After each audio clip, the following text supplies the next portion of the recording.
ചേട്ടായി, ഇന്ന് അവന്റെ ലോഡുകൾ കേരളത്തിലെത്തിയാൽ പിന്നെ നമ്മൾ ഗോപി വരച്ചാ മതി. ഞാൻ ജീവിച്ചിരിപ്പുണ്ടെങ്കിൽ അവന്റെ ഒരു പുണ്ണാക്കം കടന്നു പോകില്ല. നീ ആ ചെക്ക് പോസ്റ്റിലേക്ക് വിളിക്കടാ. Hello, Walayar check post. ഇത് ഞാനാടവേ. എന്താ വർക്കിച്ചേ? അവനുണ്ടല്ലോ ആ പരമശിവം, വീണ്ടും ഒരു അംഗത്തിനുള്ള പുറപ്പാടില്ല. നീ ഒരു പേനയും പേപ്പറും കൊടുത്തേ. എന്നിട്ട് എന്റെ വണ്ടികളുടെ നമ്പറൊക്കെ ഒന്ന് കുറിച്ചെടുത്തോ. ഈ നമ്പർ ഒഴികെ മറ്റേത് വണ്ടി വന്നാലും പിടിച്ചോണം. ഇതെന്റെ ഒരു വാശിയുടെ പ്രശ്നമാണ്. ആദ്യം ഞാൻ ഏറ്റു വർക്കിച്ചേ. പറഞ്ഞു വിടറാ നമ്മുടെ വണ്ടിയുടെ നമ്പറൊക്കെ. നോട്ട് ചെയ്തോ. TN42255. TN42255. 2255 അല്ലേ? ഓക്കെ. KL9 3663. ഇതുപോലെ നമ്മുടെ 3 വണ്ടികളുടെയും ഫ്രണ്ടിലും ബാക്കിലും സൈഡിലും ഒക്കെ നമ്പറുകൾ ചേഞ്ച് ചെയ്യണം. അതിനുശേഷം ആദ്യം ചെക്ക് പോസ്റ്റ് കിടക്കേണ്ടത് നമ്മുടെ ഈ 3 ലോറികളായിരിക്കണം. ആദ്യത്തെ വണ്ടിയിലെ കിളിയായിട്ട് നീ ഉണ്ടാവണം. ആര് ചോദിച്ചാലും ചിന്നാടന്റെ ലോഡാന്ന് പറഞ്ഞാൽ മതി.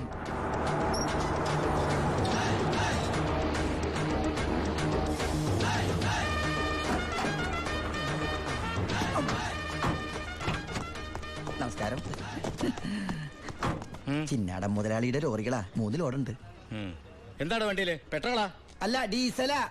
കുറുപ്പേ സർ, ചിന്നാടന്മാരുടെ ലോറിയാണ്. ആ നമ്പരല്ല, ഒന്ന് ചെക്ക് ചെയ്തേ.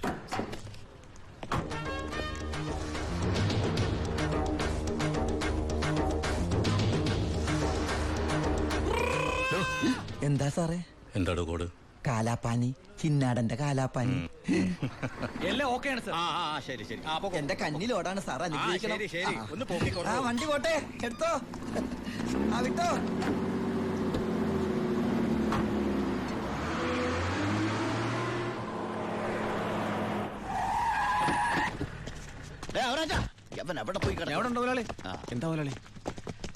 ചെക്ക് പോസ്റ്റിലൊക്കെ പറഞ്ഞു.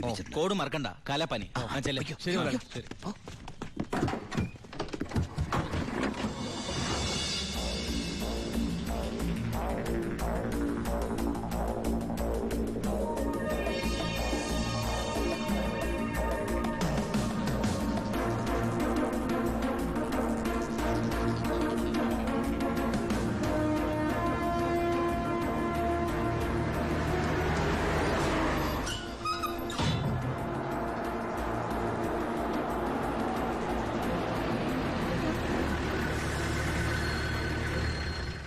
നമസ്കാരം സാറേ. നീ എന്നെ സാറെന്ന് വിളിക്കരുത്. സോറി സാറേ. അയ്യാ, ഒന്ന് പൊക്കി തരണേ. പൊക്കി തരാവടാ.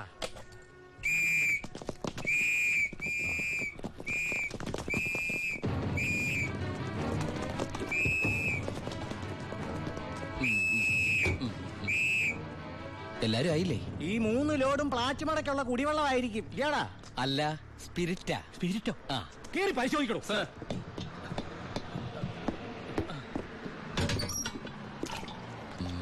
അമ്മയ്ക്കൊക്കെ സുഖമല്ലേ സാർ? ഇവിടെ ഉള്ളവരൊക്കെ ഉണ്ണാക്കന്മാരെന്നാണോ നിന്റെ വിചാരം? എനിക്ക് മാത്രമല്ല സാറേ, ഇവിടെ നിൽക്കുന്ന കംപ്ലീറ്റ് ആൾക്കാരുടെ വിചാരം അതാണ്. സ്പിരിറ്റാ സർ. ഇതിലും സ്പിരിറ്റാ സർ. ഇതിലും സ്പിരിറ്റാ പറയുന്ന അവരുടെ ഒരു സ്പിരിറ്റ് ഉണ്ടല്ലേ സാറേ? കൈയെടുക്ക് സാറേ.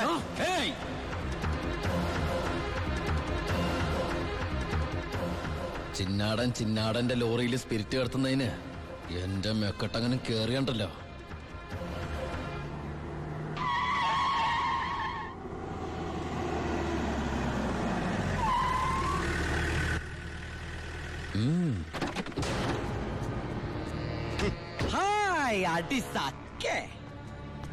എവിടെയായിരുന്നു ഔവേ? വണ്ടിയുടെ മുമ്പിലല്ലോ എസ്കോട്ട് വരുന്നത്. ഇവരെന്നെ സംശയിച്ചില്ലയോ? എന്നതാണോ പ്രശ്നം? ഈ ലോറികൾ ആരെന്നുള്ളതാ പ്രശ്നം. ഇതെന്റെ ലോറികൾ തന്നെ.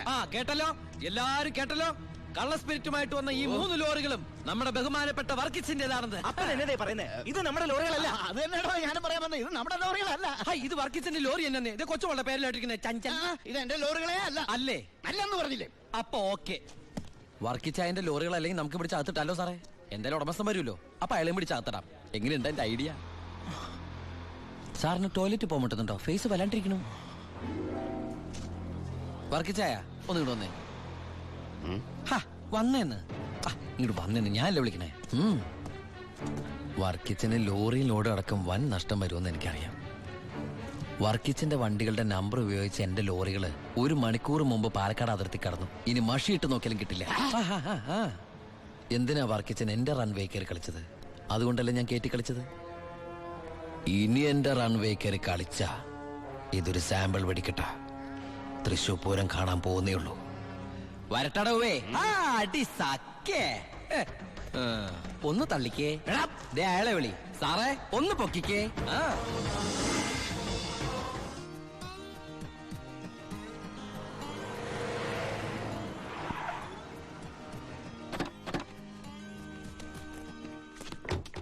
என்ன சத்தியமூர்த்தி இந்த மாதிரி பேசுறேன்? அந்த சின்னாடன் ராஸ்கல்ஸ் கொடுക്കുന്നതിലും ஜாஸ்தி நான் கொடுக்குறேன். ഓ ശരി ശരി, നേരി പാക്കറ. എന്താ ഭായി സത്യമൂർത്തിയുടെ പ്രശ്നം? പ്രശ്നം ആ ചിന്നാടന്മാര് തന്നെ. നമുക്ക് ലോഡ് തരായിരിക്കും അവന്മാര് പല രീതിയിൽ ശ്രമിക്കുക. എങ്കിൽ പിന്നെ ആ റാവുന്റെ അടുത്ത് സാധനം എടുത്തൂടെ? അപ്പാ ഞാനും അത് എത്ര തവണ അപ്പനോട് പറഞ്ഞതാ. അത് വേണ്ട. ആ സ്പിരിറ്റ് ഉപയോഗിക്കാൻ കൊള്ളില്ല. അത് സെക്കൻഡ് ക്വാളിറ്റിയാ. അതെ, ഈ ബിസിനസ് നമുക്ക് മോക്ഷം കിട്ടാനേ നടത്തണമെന്നല്ലോ. അങ്ങനെ പറയരുത് ജോണി. ചെയ്യുന്നത് സ്പിരിറ്റ് കച്ചവടാണെങ്കിലും അതിലുണ്ട് ഒരു നേരുന്നറിയും. ഇന്നേ വരെ നമ്മുടെ സ്പിരിറ്റ് ഉപയോഗിച്ചിട്ട് ആർക്കൊന്നും സംഭവിച്ചിട്ടില്ല. ആ വിശ്വാസം നശിപ്പിക്കരുത്. എന്ന് വെച്ചാ സത്യമൂർത്തിയുടെ ധോണി, നീ ഇതിൽ ഇടപെടണ്ട. ഓ ശിവ, അവനൊന്നും അറിയില്ല, വിട്ടുകള. ഏയ്. ഞാനേ സത്യമൂർത്തി ഒന്ന് കണ്ടിട്ട് വരാം. ആ ശിവ, നിനക്കൊരു കത്തുണ്ടായിരുന്നു ദുബായിന്ന്.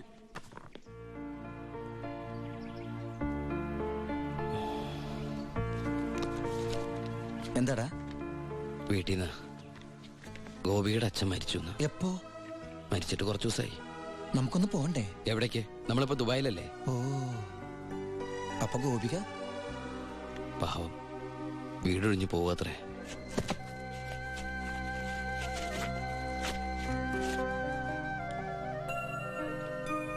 എന്നാ ഞങ്ങള് നാട്ടിലെ വീട്ടിലാരും ഇല്ലാത്ത സ്ഥിതിക്ക് മോളെ ദിവാകരന്റെ വീട്ടിൽ തന്നെ ആയിരിക്കും താമസിപ്പിക്കുക അല്ലേ? അതിൽ ചെറിയൊരു പ്രശ്നമുണ്ട്. കല്യാണം തുടങ്ങി ഇവളുടെ ബാധ്യത മൊത്തം എൻ്റെ തലയിലാകുമോന്ന് വൈഫിനൊരു പേടി. ഒന്ന് രണ്ടു വട്ടം സൂചിപ്പിക്കുകയും ചെയ്ത്. അതുകൊണ്ട് ഇലയ്ക്കും മുള്ളിനും കേടില്ലാതെ ഞാനൊന്ന് തീരുമാനിച്ചു. തൽക്കാലം ഗോപി ഒരു ഹോസ്റ്റലിലാക്കുക. അവിടെ അടുത്തൊരു തുണിക്കടയിൽ ജോലിയും ശരിയാക്കിയിട്ടുണ്ട്. ഇനിയിപ്പോ ആരെ ആശ്രയിക്കാതെ ഇവൾക്ക് ജീവിക്കാൻ കഴിയല്ലോ. വൈകി അവിടെ എത്താൻ രാത്രിയാവും.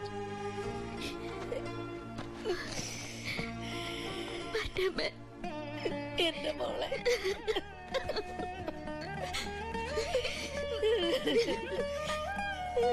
നിന്നെ ഹോസ്റ്റലിൽ നിർത്താനും തുണിക്കട പണിയെടുക്കാനും ഒന്നും ഞാൻ സമ്മതിക്കില്ല. ഞാൻ എന്റെ ഉണ്ണിക്ക് വേണ്ടി ആലോചിച്ചുറപ്പിച്ച പെണ്ണാ ഇവള്. അവൻ ദുബായിന്ന് വന്നാൽ ഉടനെ ഇവരുടെ കല്യാണം നടക്കും. 10 ദിവസം മുമ്പ് ഇവൾ ഈ വീട്ടിലേക്ക് കയറിയെന്ന് വിചാരിച്ച് ഒന്നും സംഭവിക്കാൻ പോണില്ല. ഗോപികയെ ഞാൻ എന്റെ അമ്പിളിയെ പോലെ നോക്കിക്കൊള്ളാം. അവളെ എനിക്ക് തന്നുകൂടെ? ഈ നല്ല മനസ്സിനെ നിങ്ങളൊക്കെ ദൈവം അനുഗ്രഹിക്കട്ടെ.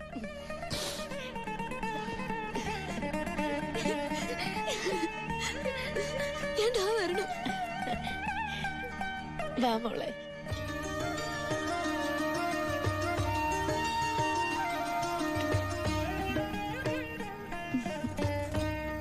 വലതുകാല് വെച്ച് കയറിക്കോ മോളെ.